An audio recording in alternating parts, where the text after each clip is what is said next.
ಇದು big boss Rajat ಕುರಿತಾದಂತಹ ಒಂದು interesting story. Rajat X ಬಗ್ಗೆ ಕುರಿತಾದಂತಹ ಒಂದು ಸ್ಫೋಟಕ ಸ್ಟೋರಿ ನಿಮ್ಮ ಫ್ರೀಡಮ್ ಟಿವಿಯಲ್ಲಿ.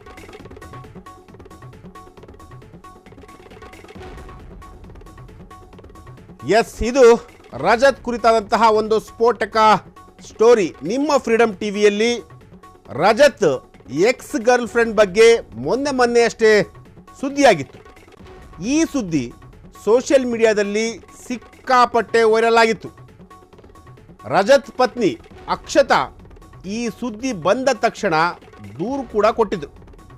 ಸೈಬರ್ ಪೊಲೀಸ್ ಠಾಣೆಯಲ್ಲಿ ಕಿಡಿಗೇಡಿಗಳ ವಿರುದ್ಧ ದೂರನ್ನು ಕೂಡ ಕೊಟ್ಟಿದ್ರು. ಎಸ್, ಇದು ಬಿಗ್ ಬಾಸ್ ರಜತ್ ಕುರಿತಾದಂತಹ ಒಂದು ಇಂಟ್ರೆಸ್ಟಿಂಗ್ ಸ್ಟೋರಿ.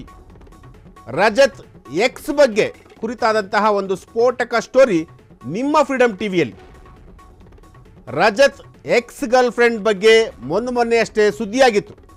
ಈ ಸುದ್ದಿ ಸೋಷಿಯಲ್ ಮೀಡಿಯಾದಲ್ಲಿ ಸಾಕಷ್ಟು ವೈರಲ್ ಕೂಡ ಆಗಿತ್ತು.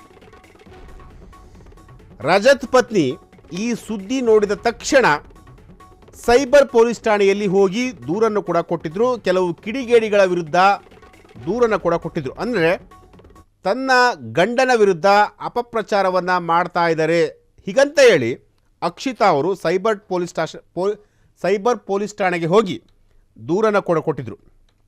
ಆ ಒಂದು ದೂರಿನ ಆಧಾರದ ಮೇಲೆ ಸೈಬರ್ ಪೊಲೀಸರು ಒಂದು ಪ್ರಕರಣವನ್ನು ಕೂಡ ದಾಖಲೆ ಮಾಡಿಕೊಂಡಿದ್ರು. ಆದರೆ ಈಗ ಒಂದು ಇಂಟ್ರೆಸ್ಟಿಂಗ್ ಸುದ್ದಿಯನ್ನು ನಿಮ್ಮ ಫ್ರೀಡಮ್ ಟಿವಿಯಲ್ಲಿ ಹೇಳ್ತೀವಿ. ರಜತ್ ಕುರಿತಾದಂತಹ ಒಂದು ಸ್ಫೋಟಕ ಸ್ಟೋರಿ ಇದು.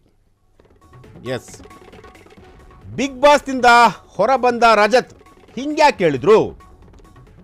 ರಜತ್ ಎಕ್ಸ್ ಬಗ್ಗೆ ಕೇಳಿದ್ದಕ್ಕೆ ರಜತ್ ಕೊಟ್ಟ ಹೇಳಿಕೆ ನಿಜಕ್ಕೂ ಶಾಕ್.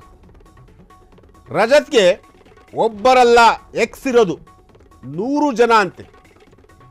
100 ಜನ ಎಕ್ಸ್ಗಳು ರಜತ್ಗೆ ಇದ್ದಾರಂತೆ. ಹೀಗಂತ ರಜತ್ ಓಪನ್ ಆಗಿ ಸ್ಟೇಟ್ಮೆಂಟ್ ಕೊಟ್ಟಿದ್ದಾರೆ. ರಜತ್ ಹೇಳಿಕೆಗೆ ಅಲ್ಲಿದ್ದವರು ಕೂಡ ತಬ್ಬಿಬ್ಬಾಗಿದ್ದಾರೆ. ಹಾಗಾದರೆ ರಜತ್ಗೆ 100 ಜನ ಎಕ್ಸ್ಗಳು ಇರೋದು ನಿಜಾನಾ? ಆ ಎಕ್ಸ್ಗಳ ಬಗ್ಗೆ ನನ್ನ ಹೆಂಡತಿ ಹಾಗೂ ನಾನು ಅದರ ಬಗ್ಗೆ ತಲೆ ಕೆಡಿಸ್ಕೊಳ್ತೀವಿ. ನೀವು ಅದರ ಬಗ್ಗೆ ವರಿ ಮಾಡ್ಕೊಳ್ಬೇಡಿ. 100 ಎಕ್ಸ್ಗಳನ್ನು ಹ್ಯಾಂಡಲ್ ಮಾಡುವಂತಹ ಶಕ್ತಿ ನನಗೆ ಇದೆ ಹೀಗಂತ ಹೇಳಿದ್ದು ರಜತ್ ಅವರು. ನಿಜಕ್ಕೂ ರಜತ್ ಅವರ ಹೇಳಿಕೆ ಒಂದು ಶಾಕ್ ಅಂತ ಹೇಳ್ಬೋದು. ಯಾಕೆಂದರೆ ಕೇಳ್ತಾರೆ, ಪ್ರಶ್ನೆ ಮಾಡ್ತಾರೆ, ಮಾಧ್ಯಮದವರು ಪ್ರಶ್ನೆ ಮಾಡ್ತಾರೆ, ನಿಮ್ಮ ಎಕ್ಸ್ ಬಗ್ಗೆ ಏನು ಹೇಳ್ತೀರಾ? ನಿಮ್ಮ ಎಕ್ಸ್ ಬಗ್ಗೆ ಮೊನ್ನೆ ಅಷ್ಟೇ ಸುದ್ದಿ ಆಯಿತು. ಈ ಒಂದು ವಿಚಾರಕ್ಕೆ ಸಂಬಂಧಪಟ್ಟಂತೆ ನಿಮ್ಮ ಹೆಂಡತಿ ಸೈಬರ್ ಪೊಲೀಸ್ ಠಾಣೆಗೆ ಹೋಗಿ ದೂರನ್ನು ಕೂಡ ಕೊಟ್ಟಿದ್ದಾರೆ. ಇದಕ್ಕೆ ನೀವೇನಾದರೂ ರಿಯಾಕ್ಟ್ ಮಾಡ್ತೀರಾ ಅಂತ ಕೇಳಿದಾಗ ರಜತ್ ಹೇಳಿದ್ದು ನಿಜಕ್ಕೂ ಶಾಕ್ ಆಗ್ತಿದೆ. ಯಾಕೆಂತಂದರೆ ಒಬ್ಬರಲ್ಲ ಎಕ್ಸ್ ಇರೋದು, ನನಗೆ 100 ಜನ ಎಕ್ಸ್ಗಳಿದ್ದಾರೆ. ಅಂದರೆ 100 ಜನ ಎಕ್ಸ್ಗಳು ಅಂತಂದರೆ 100 ಜನ ಗರ್ಲ್ ಫ್ರೆಂಡ್ಸ್ಗಳು ನನಗೆ ಇದ್ದಾರೆ. ಈ ರೀತಿಯಾದಂತಹ ಒಂದು ಸ್ಟೇಟ್ಮೆಂಟನ್ನು ಕೊಟ್ಟಿರುವಂಥದ್ದು. ಸೊ ಈ ಸ್ಟೇಟ್ಮೆಂಟ್ ಈಗ ಸಾಮಾಜಿಕ ಜಾಲತಾಣಗಳಲ್ಲಿ ಸಾಕಷ್ಟು ವೈರಲ್ ಕೂಡ ಆಗ್ತಿರುವಂಥದ್ದು. ಈ ಸ್ಟೇಟ್ಮೆಂಟು ಇಡೀ ಅವರ ಒಂದು ಕುಟುಂಬಕ್ಕೆ ಶಾಕ್ ಕೂಡ ಆಗಿರುವಂತಹದ್ದು.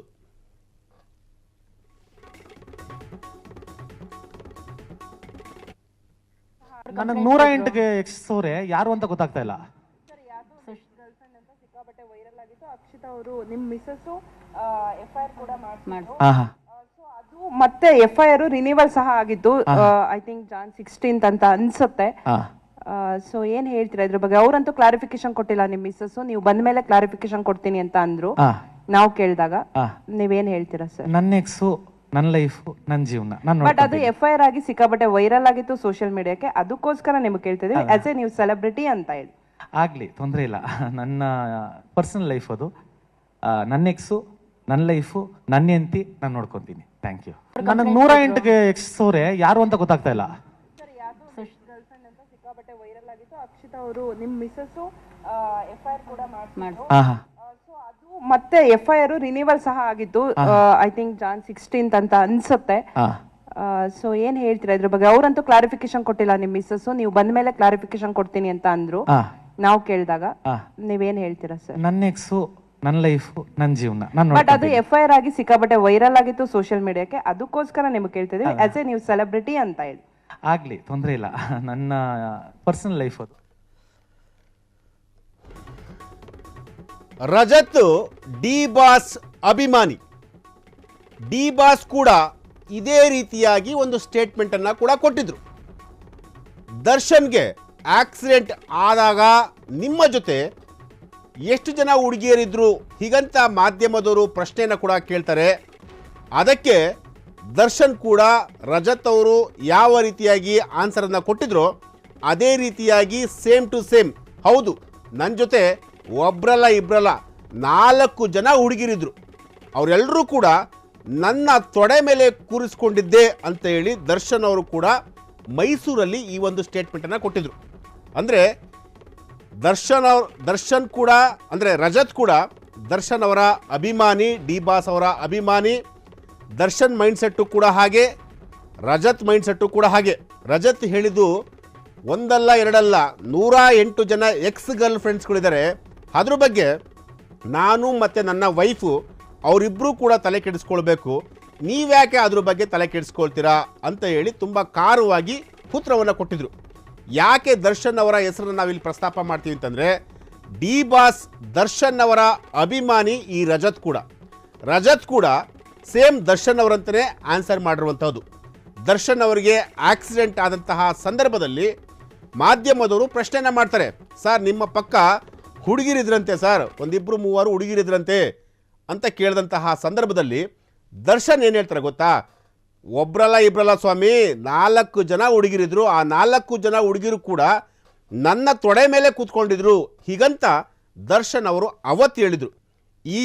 ಈ ಉತ್ತರ ಸೇಮ್ ಅಂದರೆ ಈಗ ಇವತ್ತು ರಜತ್ ಕೊಟ್ಟಂತಹ ಉತ್ತರ ಇದೆಯಲ್ಲ, 108 ಜನ ಎಕ್ಸ್ ಗರ್ಲ್ ಫ್ರೆಂಡ್ಸ್ಗಳು ನನಗಿದ್ದಾರೆ, ಅದ್ರ ಬಗ್ಗೆ ನಾನು ಮತ್ತು ನನ್ನ ವೈಫು ಅದ್ರ ಬಗ್ಗೆ ಯೋಚನೆ ಮಾಡಬೇಕು, ನೀವ್ಯಾಕೆ ಯೋಚನೆ ಮಾಡ್ತೀರಾ ಅನ್ನೋ ಒಂದು ಉತ್ತರ ಇದೆಯಲ್ಲ, ಅವತ್ತು ದರ್ಶನ್ ಕೊಟ್ಟಂತಹ ಉತ್ತರ ಸೇಮ್ ಟು ಸೇಮ್ ಇದೆ.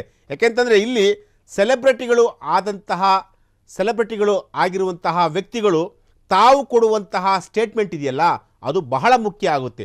ಯಾರೇ ಆಗಿರ್ಬೋದು, ದರ್ಶನ್ ಆಗಿರ್ಬೋದು, ಸುದೀಪ್ ಆಗಿರ್ಬೋದು, ಯಶ್ ಆಗಿರ್ಬೋದು, ಯಾರೇ ಆಗಿರ್ಬೋದು ಅವರು ಕೊಡುವಂತಹ ಸ್ಟೇಟ್ಮೆಂಟ್ಗಳು ಬಹಳ ಮುಖ್ಯ ಆಗುತ್ತೆ. ಸೊ ಇಲ್ಲಿ ರಜತ್ ಕೂಡ ತಾನೊಬ್ಬ ದೊಡ್ಡ ಸೆಲೆಬ್ರಿಟಿ ಅನ್ನೋ ಒಂದು ಅರ್ಥದಲ್ಲಿ ಅವರೇ ಬಿಂಬಿಸಿಕೊಂಡು ಈ ರೀತಿಯಾಗಿ ಯಾರಾದರೂ ಒಂದು ಪ್ರಶ್ನೆಯನ್ನು ಕೇಳಿದಂತಹ ಸಂದರ್ಭದಲ್ಲಿ ಅದಕ್ಕೆ ತುಂಬ ಸೂಕ್ಷ್ಮವಾಗಿ ಉತ್ತರವನ್ನು ಕೊಡಬೇಕಾಗುತ್ತೆ. ಆದರೆ ಇಲ್ಲಿ ದರ್ಶನ್ ಹೇಗೆ ಹೊರಟುತನ ಪ್ರದರ್ಶನ ಮಾಡಿದ್ರು, ಅವತ್ತು ಹೇಗೆ 4 ಜನ ಹುಡುಗಿರನ್ನ ತೊಡೆ ಮೇಲೆ ಕೂತ್ಕೊಂಡಿದ್ರು ಅಂತ ಹೇಳಿದ್ರು, ಸೇಮ್ ಟು ಸೇಮ್ ಅದೇ ಮಾದರಿಯಲ್ಲಿ ರಜತ್ ಕೂಡ ಇವತ್ತು ಮಾಧ್ಯಮದವರು ಕೇಳಿದಂತಹ ಸಂದರ್ಭದಲ್ಲಿ ಅದೇ ರೀತಿಯಾಗಿ ಉತ್ತರವನ್ನು ಕೊಟ್ಟಿರುವಂಥದ್ದು. ಈ ಉತ್ತರ ಇದೆಯಲ್ಲ ಇದು ಸೋಷಿಯಲ್ ಮೀಡಿಯಾದಲ್ಲಿ ಸಾಕಷ್ಟು ವೈರಲ್ ಕೂಡ ಆಗ್ತಿರುವಂತಹದ್ದು.